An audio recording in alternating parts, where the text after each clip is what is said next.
మధ్యాహ్నం 1 గంటకి తీసుకెళ్ళి 8 గంటలకు తీసుకొచ్చాడు మా అన్న. అసలేం జరిగిందంటే మా అన్న పొలం పని చేయాలిరా మనది. ఇలుసులు బిగిద్దువు రారా ట్రాక్టర్‌కి అన్నాడు. ఇలుసులేగా అని చెప్పి సర్లే అని పోయాను నేను.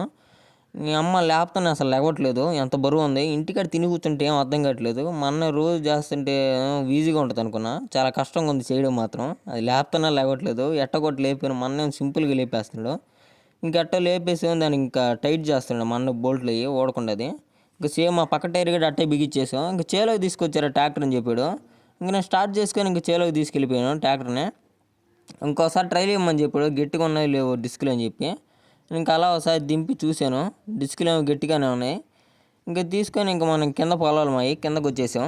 ఒకసారి నువ్వు తోలరా అని చెప్పాడు. నేను చూస్తాను ఒకసారి ఎట్టున్నాయి డిస్కులు నువ్వు తోలరా అని చెప్పాడు. సర్లే అని చెప్పి లివర్ దింపి ఇంక స్టార్ట్ చేసి ముందుకు పోతా ఉన్నాను. ఇంక సర్లే బాగానే ఉన్నాయి బాగానే వస్తుంది దుక్కు కూడా అని చెప్పాడు. ఇంకా సర్లే ఇంక నువ్వు తోలితే ఇంక రేపు అయిపోద్ది అని చెప్పి ఇంక మా అన్న ఎక్కేసాడు. ఇంకా మా అన్న స్టార్ట్ చేస్తుంటే నేను ఇంక వీడియోలో ఇది తీసుకుంటున్నాను. ఇంకా మా అన్న స్టార్ట్ చేసి తోలేస్తా ఉన్నాడు ఇంకా. అలా ఒక 2 ఎకరాలు తోలేసాం మేము. ఇంక చివరికయ్యా ఈ చివరికి గడ వచ్చేసింది. ఇంక చీకటి గడ పడిపోతుంది మనకి. ఇంకా అలా ఈ కొంచెం చేసేసుకొని ఇంక ఇంటికి స్టార్ట్ అయిపోయాం. ట్రాక్టర్ గడ ఇంకా పొలాల్లో పెట్టేసి ఇంక ఇంటికి స్టార్ట్ అయిపోయాం.